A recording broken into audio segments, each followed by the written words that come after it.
Hello, everyone. Today I want to share my personal experience of working with replicas, selling replicas as originals, and how the whole underground replica market works here in the US.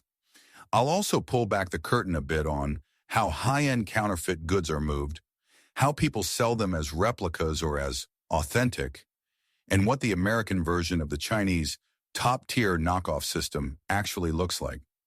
My story doesn't start in a fashion boutique.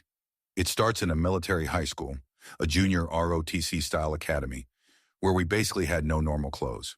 We had our Class A uniform, our field uniform, and rarely a dress uniform for ceremonies.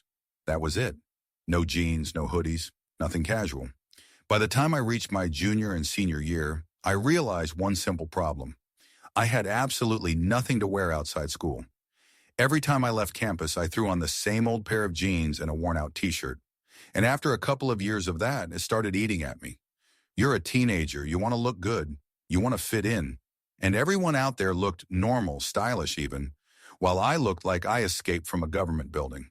So naturally, I developed a desire to dress better, to look at least somewhat put together. But I wasn't ready to spend $900 on a hoodie or $600 on sneakers. And even if I wanted something decent for $60, $80, there wasn't much of a stylish alternative besides basic mall brands like H&M or Old Navy, and the quality just wasn't there. Then I met someone, a guy who casually mentioned the miracle markets of Guangzhou, China. He explained that you could get insanely accurate replicas there, ranging from cheap junk to copies so perfect that even professional authenticators had trouble telling the difference. For a kid with no wardrobe and no real money, this sounded like a cheat code. The first thing I ordered, through one of his contacts, was a fake Louis Vuitton bag. I didn't plan on selling it, just wanted to see what the hype was about. But one thing led to another, and within a week I sold it to someone in Europe for around $100 and $200. I had paid $200 for it. That moment hit me hard. I realized you can make real money doing this without a degree, without a corporate job, without anything besides connections and basic business sense. From that point forward, the whole world of high-tier replicas opened up for me. The most expensive fake I've seen was a Hermes Birkin. In the US, an authentic Birkin can cost anywhere from $12,000 to well over $150,000 depending on rarity and materials. But the top-tier replica version, it could cost $2,000 or $5,000 or even more. Yes, a replica for the price of used car payments, because the production is serious. The leather, the stitching, the hardware, everything is engineered to mimic the original almost perfectly.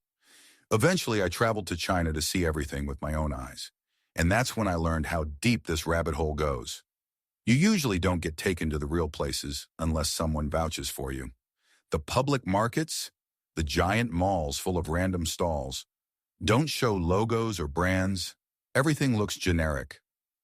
All the Gucci, LV, Dior, Nike logos are hidden.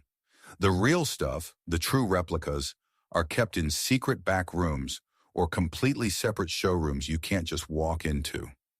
Once I walked into one of those private showrooms, I finally understood what petit quality really meant. The items there looked, felt, and even smelled exactly like store-bought originals. These weren't cheap counterfeits. These were practically shadow-manufactured versions.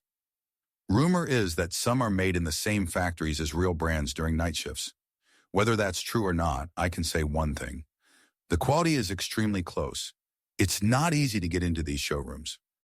Outside, in the main markets, you'll see people acting like taxi drivers outside an airport, waving you in, yelling, "Come inside, best quality."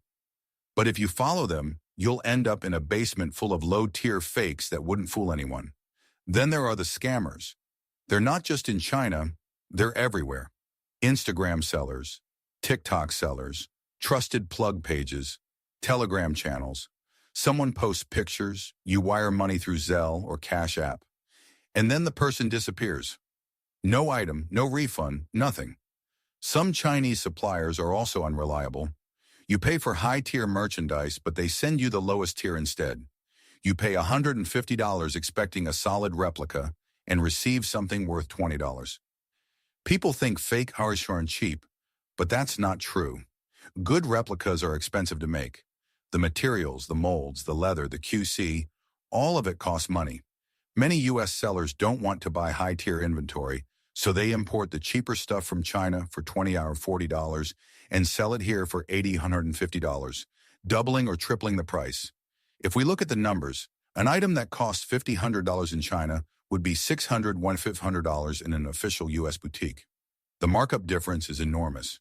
Over time, I built relationships with suppliers who shipped directly to my freight forwarding warehouse in Beijing.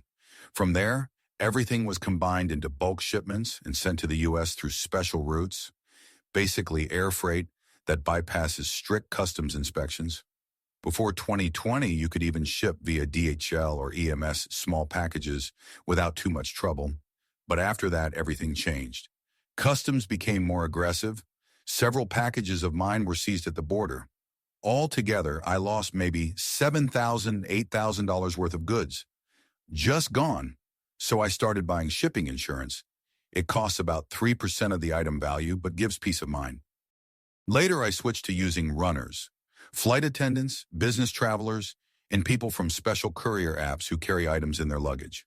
Slower, but way safer. Let me talk about the realities of receiving replicas in the U.S. You open the box, and the sneakers might smell like glue. Not because they're fake, but because the adhesives are fresh.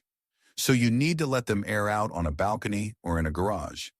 You might need to trim loose threads, lightly burn excess fibers, reshape a crushed shoebox. Chinese boxes often arrive damaged or slightly different from U.S. store boxes. Some sellers in the U.S. even buy authentic boxes from store employees to repackage replicas. Others print custom QR codes and authenticity cards to convince buyers they're getting real merchandise.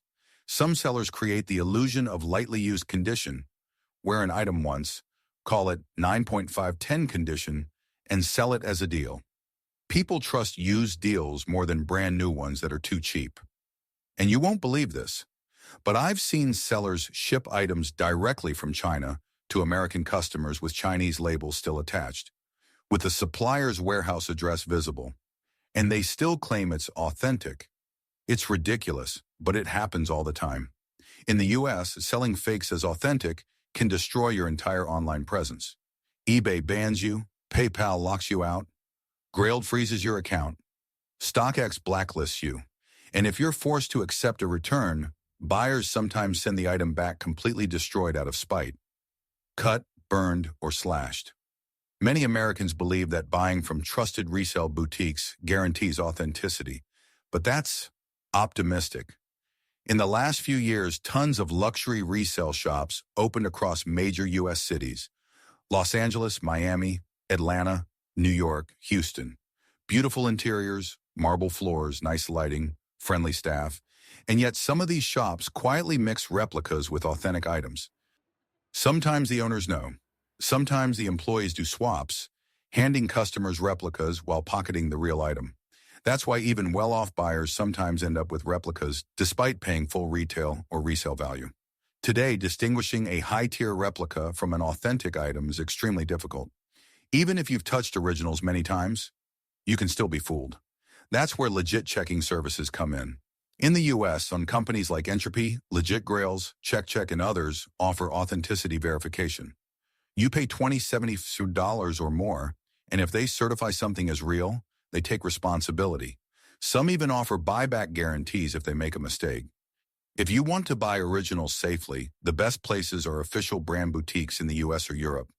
And if someone in America is running a replicas as authentic scam, there's a good chance that person is originally from another country, because most US-born sellers are scared of legal trouble. After about a year of selling replicas as originals, I hit a moral wall. My conscience started bothering me, so I completely stopped doing that. During that year, I sold maybe 30, 40 items: off-white hoodies, Louis Vuitton bags, Goyard wallets, the whole range. I built a client base, and ironically, most of them still have no idea they bought replicas. After quitting the fake as real path, I switched to a transparent model. Replica sold as replica. Clear, honest, simple, with a modest 50-100% markup. And I still offered top-tier quality, just without deception. A lot of clients stayed with me, and some even appreciated the honesty. Many of my customers could easily afford originals, but they preferred to save money. A man buying luxury gifts for his family. A woman who loves fashion but doesn't want to drop $5,000 on a bag. Someone buying something stylish for their partner. Over a year of working with me, many saved $10,000, $20,000. The process was simple. They sent me a screenshot of an item from the official website or chose something from my catalog. I contacted my supplier, got real photos of the replica, showed them exactly what they'd received, collected payment through Zelle or PayPal friends and family, and placed the order. From payment to delivery, it usually took 10, 16 days. In total, I probably made around $50,000, $60,000 over the years. Not life-changing money, but solid income. Selling replicas isn't a get-rich-quick thing. It's a relationship business. You work with the same clients for years. They trust you, you trust them, and the cycle continues. And yes, I still wear replicas myself. I can afford authentic items, but honestly, I don't see the point. I don't care about store receipts or being offered bottled water by a sales associate who earns $18 an hour or getting fancy packaging. That stuff doesn't matter to me. I prefer saving money and spending it elsewhere. If someone asks me what's better, replicas or originals, I answer truthfully, if you have taste and know how to dress, replicas are totally fine. The difference today is nearly invisible, and there's no reason to turn clothing into a religion. Many people chase expensive brands to feel validated. They try to impress others with Gucci, Balenciaga, Burberry, but internally they're insecure. Replica culture in America is part of the look rich, even if you're not mindset. The same mindset behind photoshopped Instagram photos, rented sports cars, and fake it till you make it. There's money to be made from it, sure. But at some point you should ask yourself, why do I need this image so badly? Because what's inside matters more than what you wear.